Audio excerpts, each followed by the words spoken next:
Gente querida, durante vários domingos aqui, com algumas pausas, como por exemplo a pausa mais longa que aconteceu no mês de junho, por conta da celebração do aniversário de 50 anos da igreja, eu tenho procurado trazer aqui para vocês algumas reflexões sobre o Sermão do Monte.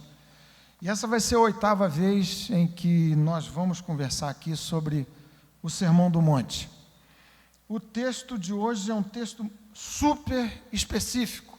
Ele trata de uma questão associada à vida familiar. E de maneira mais específica ainda, trata do divórcio e do novo casamento.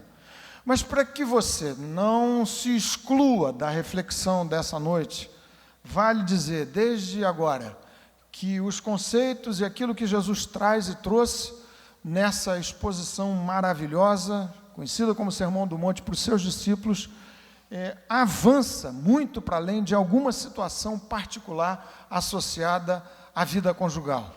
De maneira particular, o trato que Jesus dá nesse texto aqui tem a ver mais amplamente com a vida da família. A gente poderia pensar nessa noite num tema do tipo seguinte: o Evangelho, ou os discípulos de Jesus e a família, e os laços familiares. E é nesse sentido que nós vamos ler Mateus capítulo 5, 2 versos, verso 31 e verso 32, e depois nós vamos avançar para o capítulo 19, em que, tratando do mesmo tema, do mesmo assunto, em resposta a uma inquirição, uma pergunta super capciosa dos fariseus, Jesus tratou da mesma matéria, do mesmo tema. Então, Mateus capítulo 5, versículo 31 e versículo 32. Antes de ler o texto, só para você se situar no contexto, no que se passa aqui, na altura desse discurso de Jesus. Jesus havia no monte reunido os seus discípulos, que do Senhor se aproximaram, e começou no lugar do que seria o caráter dos cidadãos desse novo reino, que o próprio Jesus viera implantar. E na forma de 8 bem-aventuranças, Jesus definiu o que deveria ser o caráter dessa gente, incluída pelo poder do Espírito Santo, fruto de uma experiência que Jesus mesmo qualificou como sendo a experiência do novo nascimento no seu reino. Então, as bem-aventuranças qualificam o caráter dos cidadãos e das cidadãs do reino de Deus, dos que nasceram de novo. Em seguida, Jesus trata da influência no mundo dessa gente preciosa, nascida de novo por intervenção milagrosa do Espírito Santo, transformando-os em novas criaturas. Cidadãs do reino de Deus têm um certo caráter e exercem uma influência no mundo. E foi nesses termos que Jesus nos atribuiu o qualificativo de sal da terra e luz do mundo. Ele disse: as relações dos cidadãos, das cidadãs do reino de Deus com o mundo, com a vida, deve ser tal qual o sal é a preservar alguma massa em estado de putrefação ou em vias de apodrecer. Disse Jesus: a influência que vocês, cidadãos do meu reino, do reino de Deus, do reino de Jesus, devem exercer no mundo é similar à luz que alumia, que denuncia silenciosamente, eventualmente, os pecados, os caminhos escusos, estranhos, de gente vida fora, perdidos, mas mais do que denunciar, a luz que vocês devem ser, a influência que vocês devem exercer no mundo, tal como a luz é a apontar saídas, o caminho, enfim, apontar na direção da salvação em Jesus Cristo, o Senhor desse reino. Então Jesus surpreende os discípulos para tratar, em terceiro lugar, do que ele chamou de justiça típica, própria dos cidadãos do seu reino. É como se o mestre então passasse a desdobrar o caráter dessa gente querida, preciosa, novos nascidos por intervenção milagrosa do Espírito Santo. O seu caráter se expressa, se manifesta na forma do que Jesus qualificou como sendo justiça. Justiça que, disse Jesus, deve sobrepujar em muito, deve ser muitas vezes superior àquela justiça que ele acabara de denunciar, típica do comportamento dos religiosos daquela época. Disse Jesus, vocês, cidadãos do reino, devem apresentar um modo de vida, uma ética, uma atitude com respeito às questões todas da vida, e aqui nesse caso particular, as relações, as alianças familiares têm que ser muito distintas, muito diferentes. Não que Jesus estivesse agora apontando um caminho, uma rota para alguém se tornar um cidadão do reino. Domingo passado, o pastor Antônio Carlos, aqui numa exposição pungente, super viva, tratou da diferença entre fé e amor. Quem estava aqui deve se lembrar. O que Jesus está mencionando nesse texto, em particular no capítulo 5, na forma de 6 antíteses, fazendo a contraposição entre uma interpretação distorcida, equivocada, dos mandamentos de Moisés, interpretação típica dos fariseus correntes naqueles dias, e a verdadeira interpretação que o mestre passa a dar, ele, como sendo Deus, o próprio legislador. Nestas 6 antíteses, Jesus vai indicar a expressão, a evidência, não o caminho para a salvação, mas a evidência de que essa gente que apresenta essa justiça de fato está salva. Ao ler esses textos, que são inquietantes, que são muito desafiadores, que de fato apresentam um patamar de comportamento, de vida, de motivos, de reações com respeito à vida super elevado e super do que se vê na vida corrente, Jesus, para os seus servos, para os seus discípulos, aponta um caminho de vida, baseado no amor.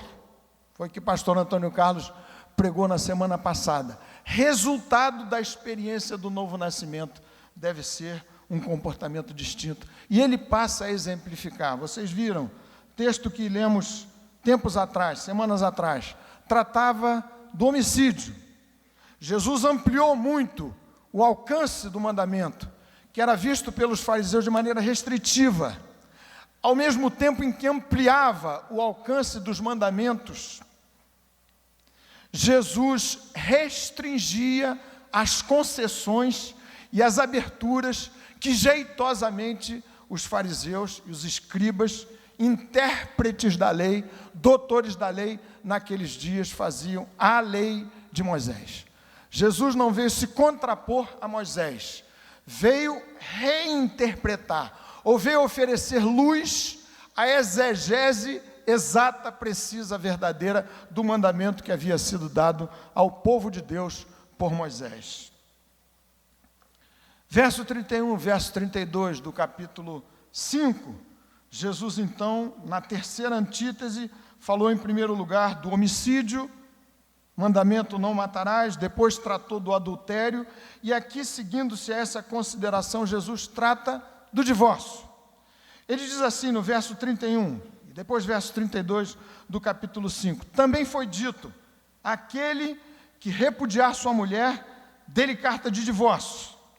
Era uma voz corrente, era uma interpretação, era um dito, era um ensino próprio daqueles dias. Disse Jesus, verso 32, eu, porém, vos digo, qualquer que repudiar sua mulher, exceto em caso de relações sexuais ilícitas, a expõe a tornar-se adúltera. E aquele que casar com a repudiada, comete adultério. Capítulo 19, do mesmo Evangelho, verso 3.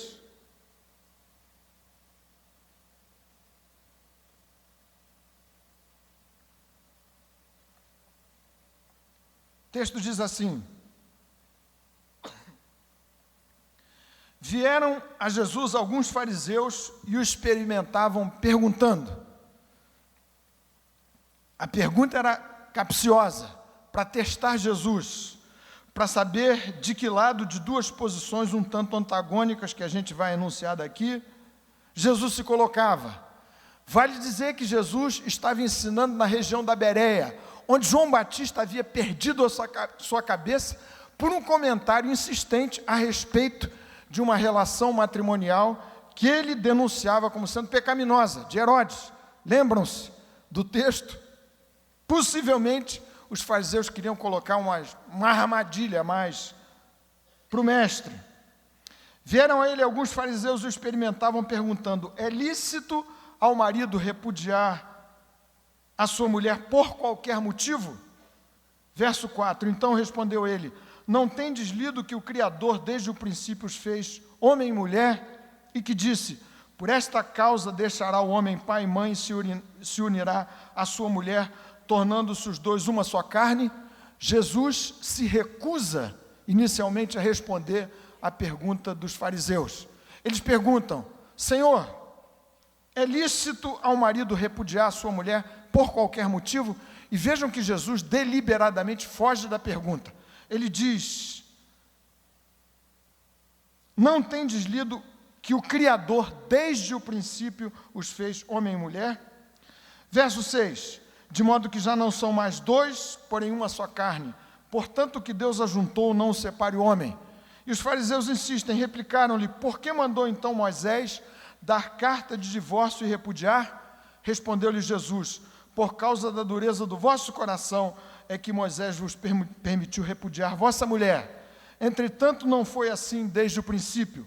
Eu, porém, vos digo, e repete-se aqui a mesma cláusula, chamada de exceção, de cláusula de concessão, que Jesus havia expressado no Sermão do Monte: quem repudiar sua mulher, não sendo por causa de relações sexuais ilícitas, ou o termo grego é porneia, de que deriva a palavra pornografia, imoralidade sexual, e casar com outra, comete adultério. E o que casar com a repudiada comete adultério.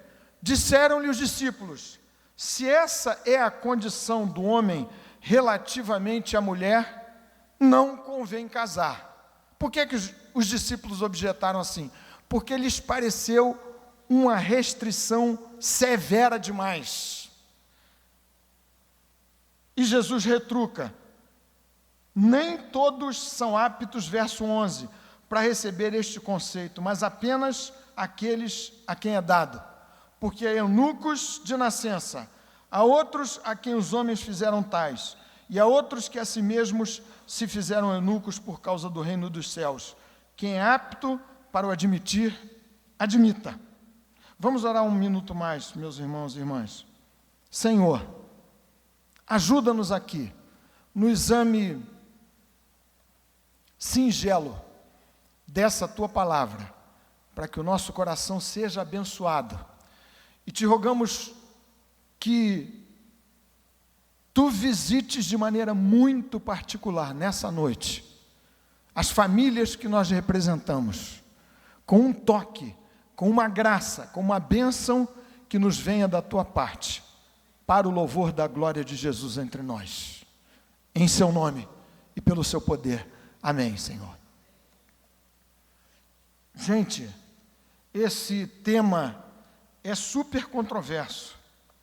Até hoje, era nos dias de Jesus e nos dias de hoje também.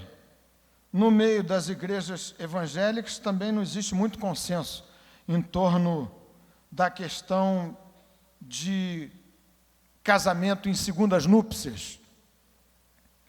Do ponto de vista da experiência que a gente tem, olhando, observando a vida de uns e de outros, dentro e fora da igreja, e as nossas próprias experiências, tocar nesses assuntos é sempre uma questão super sensível. E, não raro, é uma questão que mexe em muitas feridas, que dói, porque o arranjo familiar, a experiência familiar, muito raramente se aproxima dos ideais de Deus. No ambiente familiar, há ou acontecem algumas das mais dolorosas experiências que a vida poderia propor a alguém. Vocês sabem que é assim. Quando se fala especificamente da experiência do casamento, poucas dores, possivelmente já tão agudas, quanto a dor de alguém que vive um casamento infeliz. Ressentimento, amargura, aquela sensação muito ruim, pesada de fracasso.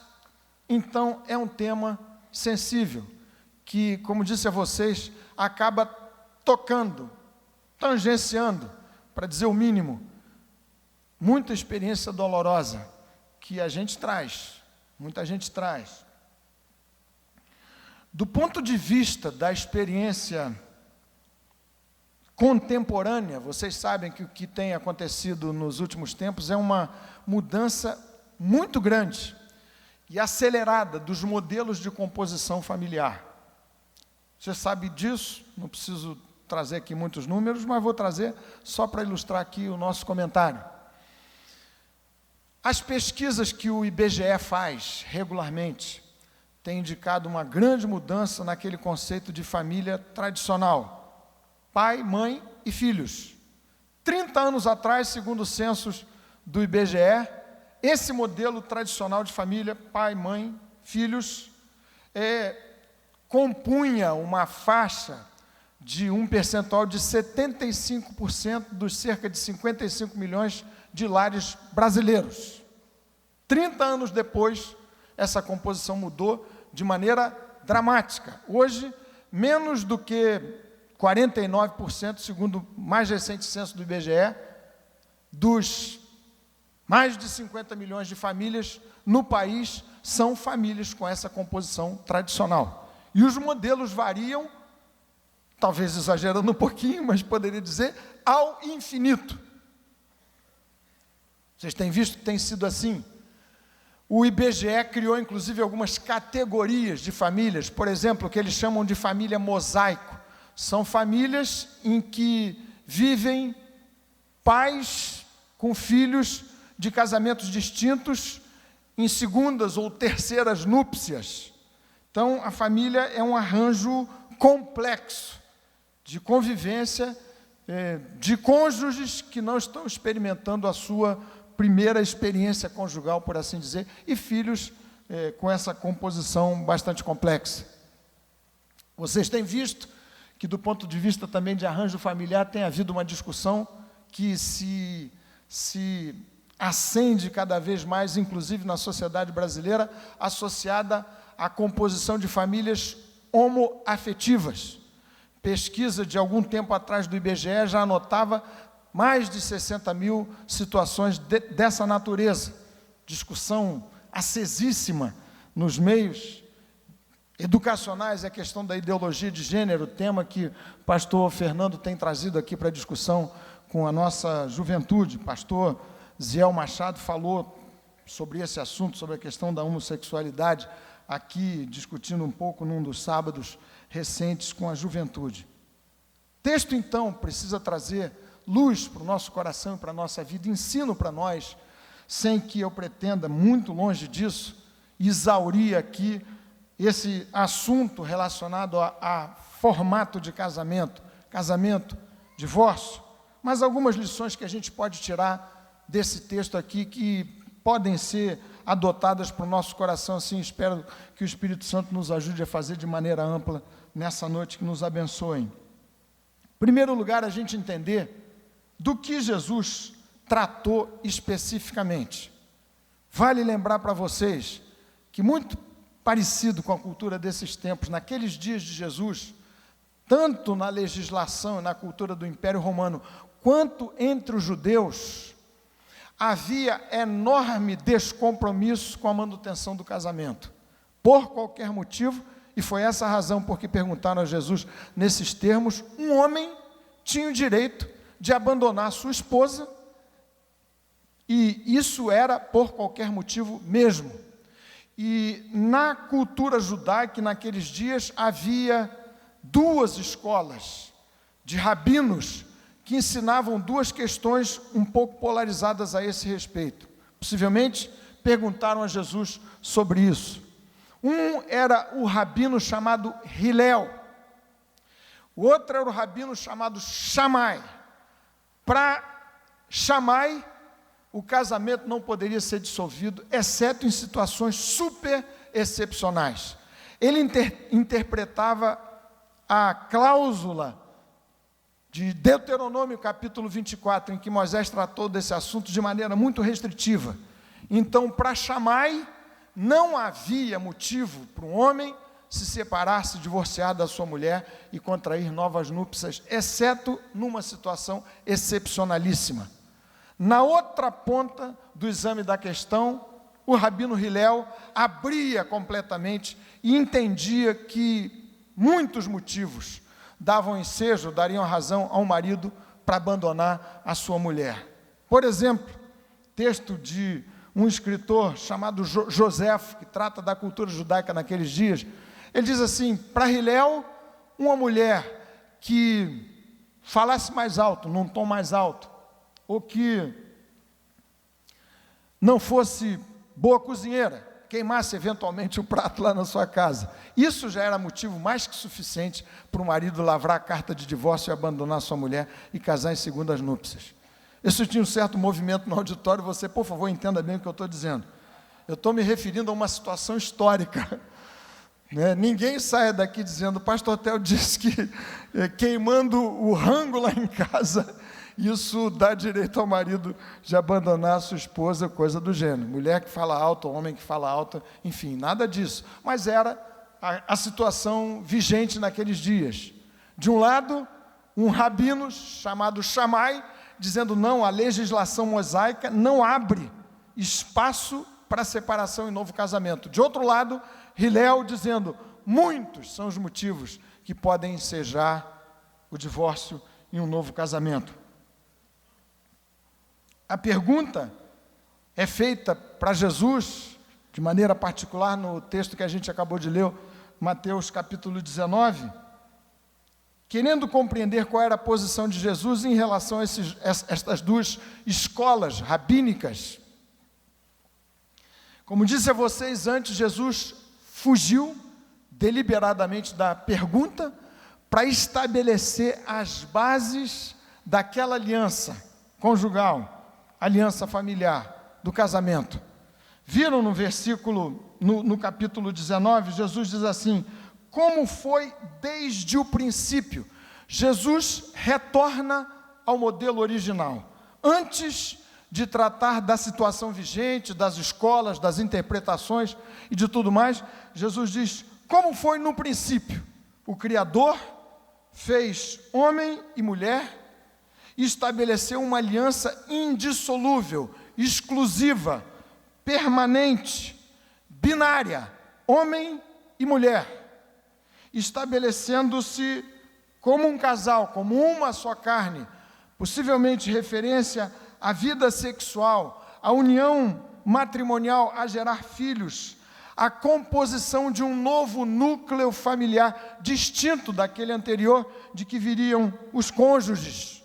Disse Jesus: assim foi no princípio, portanto, o que Deus ajuntou, não o separe o homem. A preocupação de Jesus, em primeiro lugar, foi retornar ao modelo referencial, ao modelo original. E uma segunda preocupação séria e grave do mestre, na sua resposta no ensino do Sermão do Monte, é que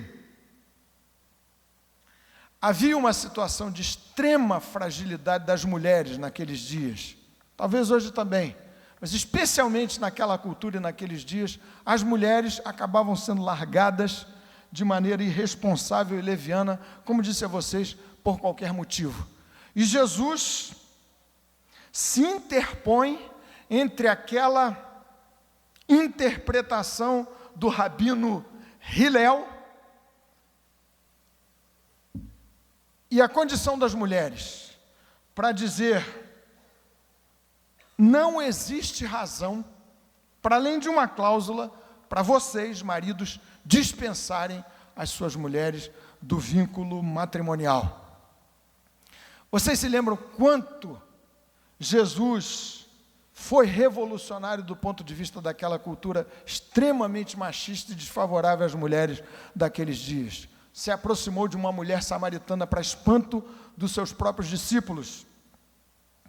Jesus tratou, vocês se lembram também da experiência de Jesus na casa de um fariseu chamado Simão, diante de uma mulher prostituta, modo como Jesus a tratou. Vocês se lembram do caso de Jesus diante de uma mulher adúltera, ameaçada de apedrejamento, segundo os termos da legislação mosaica, como Jesus, de modo revolucionário, as tratou.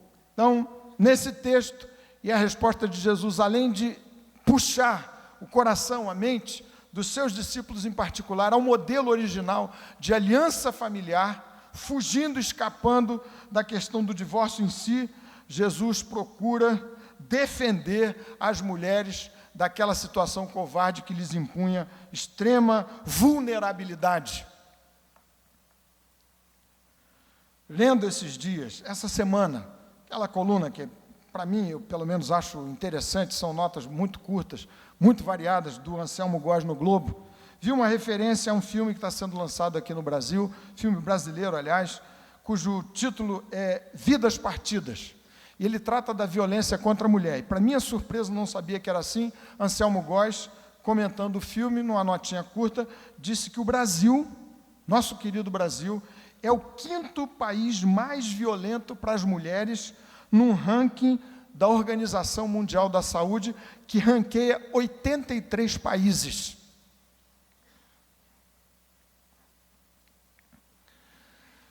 Nessa semana mesmo, ou na semana passada, vocês devem ter visto aí, quem lê jornal um pouco mais, um caso rumoroso, porque se trata de uma pessoa pública, Luísa Brunet, casada ou convivendo há 5 anos, alguma coisa assim, com um milionário brasileiro, e alguma coisa séria e grave aconteceu, de modo que ela apareceu nas redes sociais com o rosto todo inchado, como se tivesse tomado um soco, alguma coisa assim, 5 costelas quebradas, enfim. Essa era uma situação que ela descreveu. Jesus, então, antes de tratar do divórcio, faz um retorno às bases estabelecidas por Deus, no princípio, relacionadas à aliança conjugal, e define o que os intérpretes chamam de cláusula de exceção.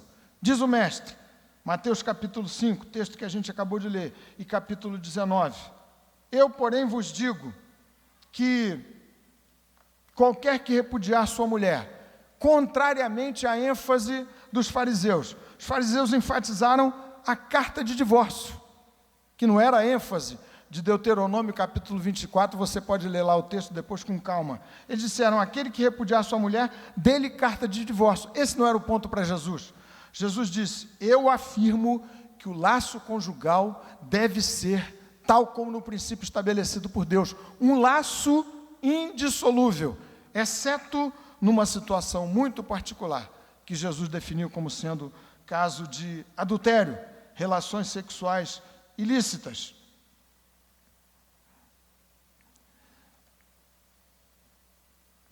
Um pouco adiante, tratando de uma outra conjuntura, em outras circunstâncias, numa cultura diferente, Paulo, 1 Coríntios capítulo 7, trata do mesmo tema, respondendo à pergunta dos gregos da cidade de Corinto. Aqui não é o meu propósito entrar no mérito da discussão do divórcio, do novo casamento propriamente. A verdade é que Jesus, em primeiro lugar, voltou ao modelo original.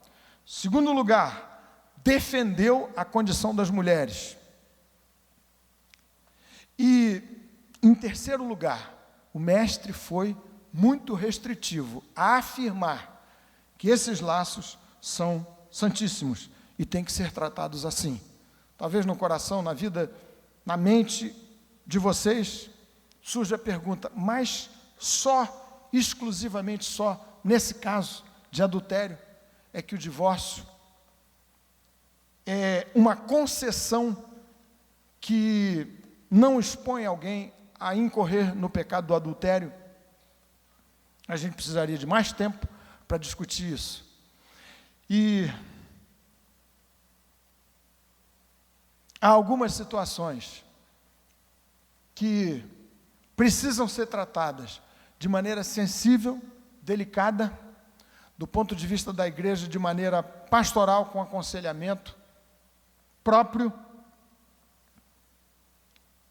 e que tem que ser analisadas caso a caso. Esses dias também, os jornais publicaram uma situação desastrosa, envolvendo gente evangélica, casal, de uma pastora, de um pastor, uma situação trágica que se tornou pública. Eu li 2 páginas inteiras, nem conhecia a pessoa de nome, mas 2 páginas inteiras tratando desse assunto, em 2 jornais, 2 dias diferentes da semana passada, ensejando uma separação, caso de pedofilia, homossexualismo e caso de violência física também, eventualmente, dentro de casa. O que é que isso tem a ver com o nosso coração, com a nossa vida, com cada um de nós? Pensando nesse texto, sem entrar no exame técnico das condições que deveriam ser tratadas relativamente a divórcio e novo casamento. Em primeiro lugar, por favor, você guarde aqui comigo essas conclusões. Em primeiro lugar, o Evangelho de nosso Senhor Jesus Cristo e a conversão, estes cidadãos e cidadãs do reino de Deus, o Evangelho e a conversão devem afetar profundamente as nossas relações familiares. Profundamente. O Deus que prevê uma salvação individual, que alcança você com o poder do Espírito Santo, tornando você uma nova criatura, tem um trabalho a fazer relacionado aos seus laços familiares. Existe uma graça, existe uma bênção, existe uma operação do Espírito de Deus a se dar a partir da sua vida de discípulo de Jesus, dentro da sua casa, dentro da sua família. Jesus tratou da questão dos laços familiares de maneira muito séria, sagrada e grave.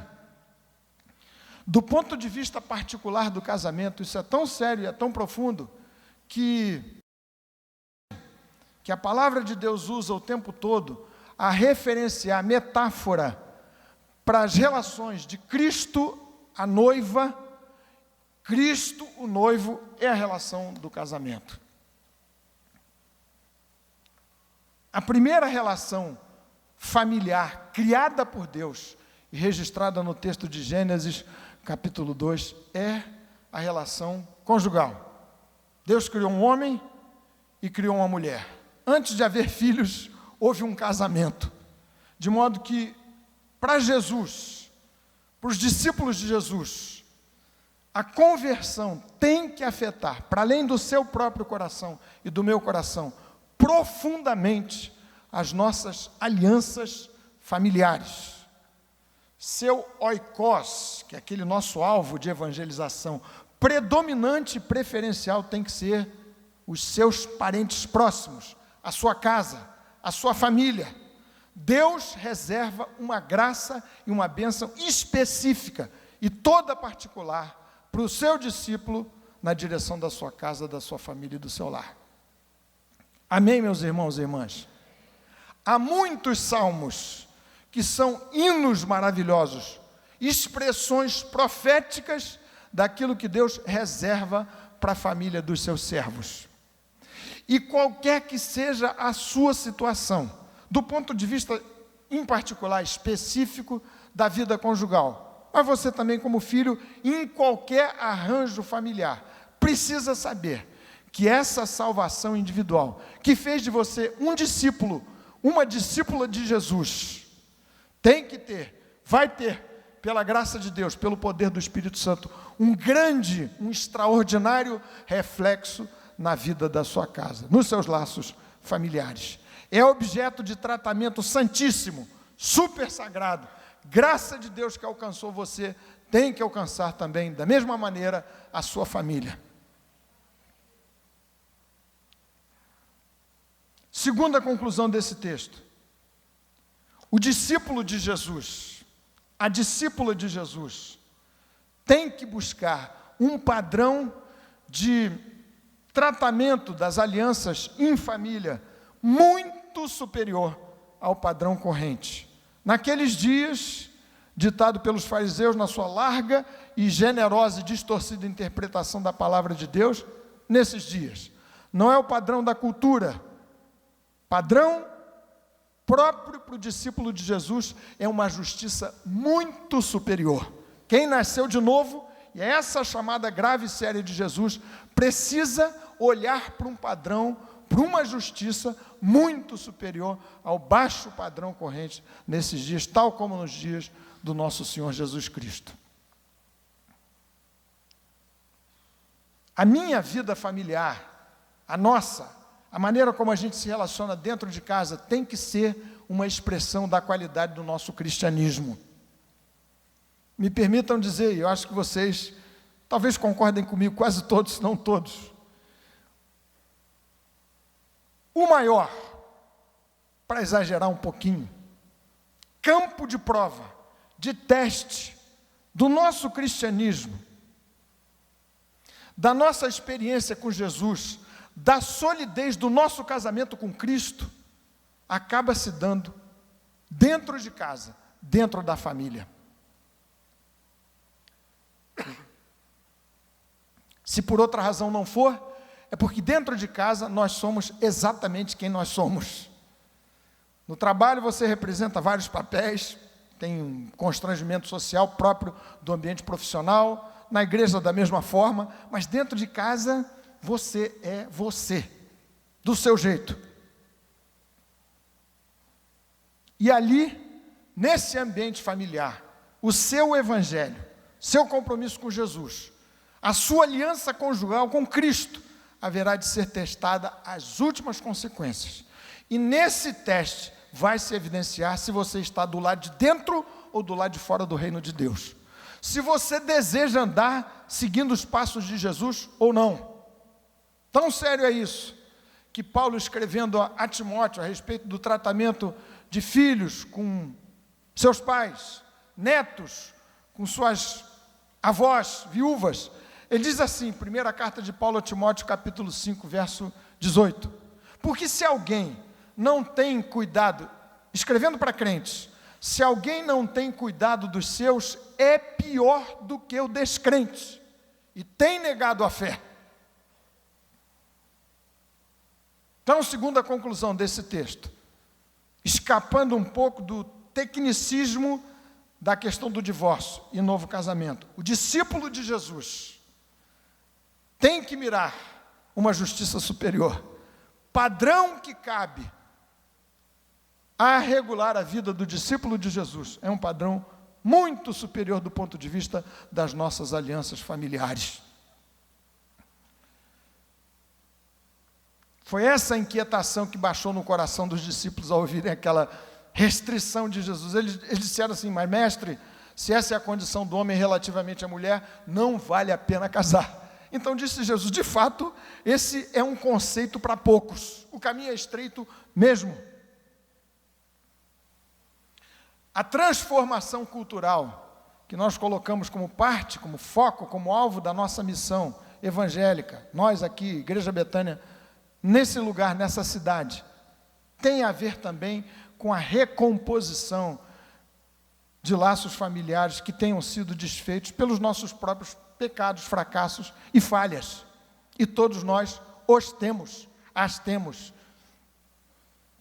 Transformação cultural é cada uma vivendo de modo que, pela graça de Deus, nós cada dia nos aproximaremos mais do que foi no princípio. Terceira conclusão, essa específica para casamento. Meus queridos jovens, prestem atenção, vocês.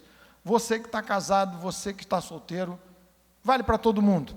Quando a gente pensa no casamento, segundo o que a palavra de Deus indica, esse texto de Jesus, casamento, antes de acontecer e depois de acontecer, você que deseja casar ou você que está casado, deve ser tratado à luz do projeto original de Deus, e não segundo os modelos vigentes. Jesus, torno a dizer, fugiu deliberadamente daquela pergunta capciosa dos fariseus. Ele disse: voltem ao modelo original. Não foi assim no princípio. Então, nosso empenho como crentes em Jesus, como discípulos do Senhor, é mirarmos o tempo todo o modelo original que Jesus estabeleceu para alianças familiares, conjugais em particulares. Os jovens queridos aqui da nossa igreja precisam olhar o tempo todo para o que significa casamento, do ponto de vista da palavra de Deus, para não correrem o risco de mergulharem na onda de uma cultura em que muitos casamentos são feitos já se cogitando da possibilidade de uma eventual separação, futura separação. Casamento do tipo daqueles que são feitos em Las Vegas, que dura uma noite. Casamento, aliança familiar, aliança conjugal, tem que ser levada pelos discípulos de Jesus segundo o modelo original, modelo monogâmico de aliança exclusiva, permanente. Disse Jesus, portanto, o que Deus ajuntou, não separe o homem. E binário, do ponto de vista de gênero, Deus criou homem e mulher. Do ponto de vista da palavra de Deus, não existe a menor chance, o menor lugar, o menor ambiente para a igreja de Jesus aceitar casamento homoafetivo. Quarta conclusão: o que é que se pode dizer para discípulos de Jesus casados e que estejam vivendo crises nos seus casamentos? Essas crises têm que ser tratadas segundo os recursos da graça de Deus até o máximo do limite das possibilidades de retorno ao modelo original. Isso vale para pais e filhos da mesma forma.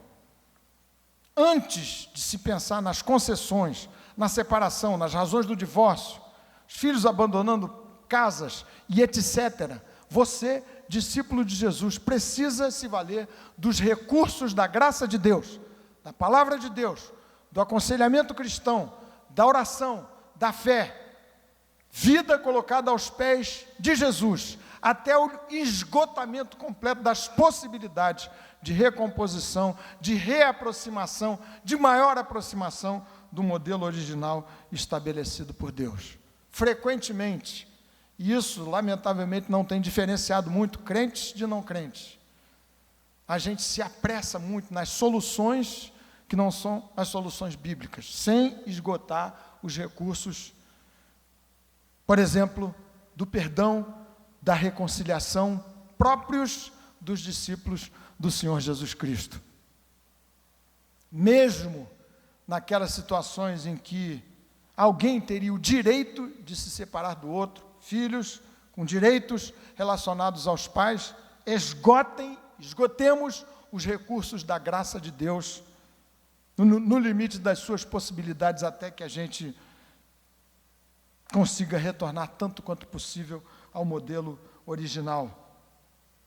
É um modelo, são recursos que agem, segundo o que nós ouvimos no domingo passado, com base no amor, a reconciliação, no perdão. Existe um texto maravilhoso, extraordinário, que lança a mão da imagem de um casamento, profeta Oséias. Você pode ler Oséias capítulo 2, é um texto super desconcertante, porque Deus determina a Oséias que procure uma mulher da vida, uma mulher de vida dissoluta, uma prostituta, e case com ela. E assim Oséias faz. E essa é a representação das relações do povo de Deus com o seu Deus. Mais adiante, no mesmo texto de Oséias, capítulo 2, Deus, o esposo divino, busca essa esposa dissoluta e a traz de volta pelo perdão e a recebe de volta no seio do seu coração, por amor.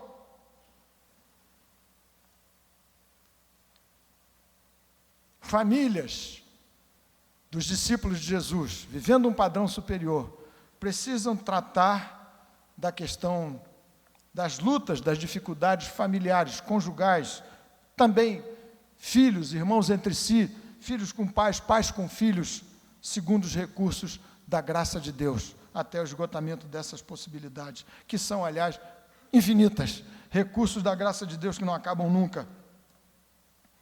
Quinta conclusão, de maneira específica, para a questão do divórcio que Jesus tratou aqui. Esse remédio amargo só deve ser aplicado quando os tais outros recursos tiverem sido esgotados e tentados até o limite das suas possibilidades. Foi o que Jesus disse. Há uma exceção, uma exceção.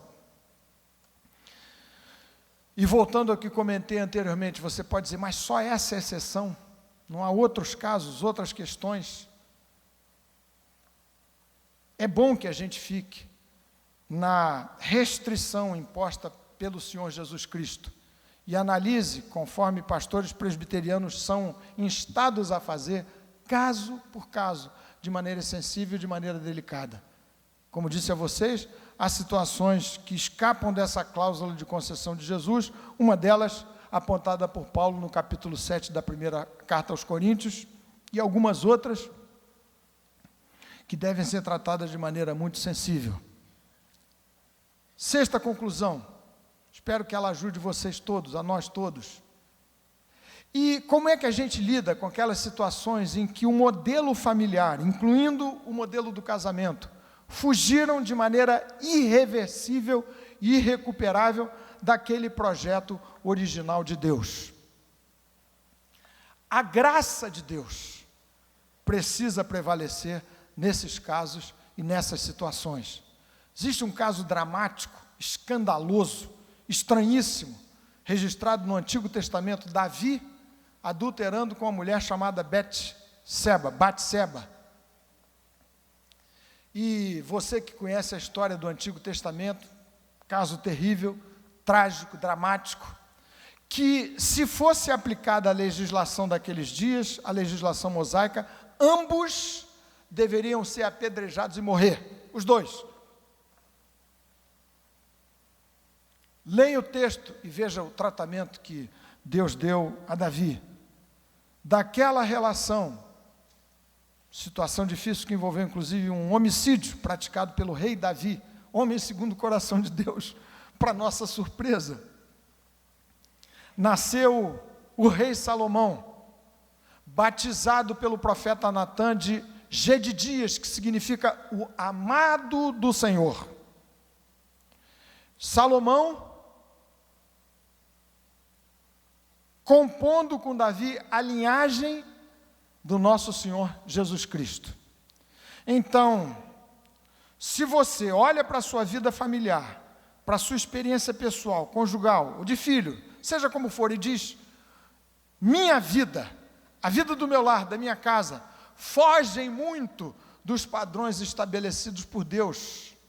Em algumas situações não há como remediar, não há como recuperar-se o modelo original, tal como proposto por Deus. O que fazer? A graça de Deus, que alcançou você com a salvação para a eternidade, precisa prevalecer a reparar o estrago da vida e do pecado. Tem que ser assim. Foi assim que Deus tratou de Davi e de Batseba. É como se Deus aplicasse o que a gente poderia chamar de abordagem do mal menor, do dano mínimo. Davi teve que lidar com uma história difícil, dentro da sua própria casa, por conta daquela situação. Mas alguém, na aplicação rigorosa da lei, diria, Davi agora não tem condições de viver mais com essa mulher, que se tornara viúva por conta do assassinato por Davi do seu esposo Urias. Não foi o que Deus fez. Deus lhes permitiu viver a partir daquela hora, aplicou sobre eles a graça, o perdão, a bênção, e lhes deu um filho que se tornou o maior rei de Israel, Salomão, integrante da linhagem de nosso Senhor Jesus Cristo. Coisa extraordinária, coisa maravilhosa que Deus fez. A graça precisa alcançar o seu coração, o meu coração, a nossa vida, a nossa família. Vale lembrar que a experiência familiar dos patriarcas, herdeiros em primeira mão das promessas, receptáculos em primeiríssima mão das promessas para o povo, como Abraão, Isaac e Jacó, eram famílias, com todo respeito a eles e às Escrituras, extremamente disfuncionais. Famílias difíceis, complicadas, em que havia quase de tudo. Dissimulação, preferência no amor de pais na direção de filhos, confusões generalizadas, e a graça de Deus, e a mão do Senhor, e o poder do Senhor, agindo na direção da consecução dos seus planos e dos seus projetos, naquelas famílias super problemáticas. Então, existe, e aqui eu vou encerrando meus comentários, o que a gente pode chamar de perspectiva normativa, referencial, de Deus para a vida familiar, e em particular para o casamento. Assim Deus fez, assim deve ser o nosso foco, o nosso trabalho, a nossa visão, a nossa oração, o nosso esforço com os recursos da graça de Deus. Voltem-se para o modelo original, o que Deus fez no princípio. É esse o ideal que perseguimos. Mas existe uma perspectiva que a gente pode chamar de terapêutica. O que fazer quando o leite derramou-se de maneira irreversível? Vai você, crente em Jesus, viver como quem vive com uma bola de chumbo amarrada na sua perna, caminhando com a culpa e com o drama, que não tem solução nunca? Graça de Deus em Cristo Jesus, nosso Senhor e nossa vitória, zera o seu passado e faz você avançar na direção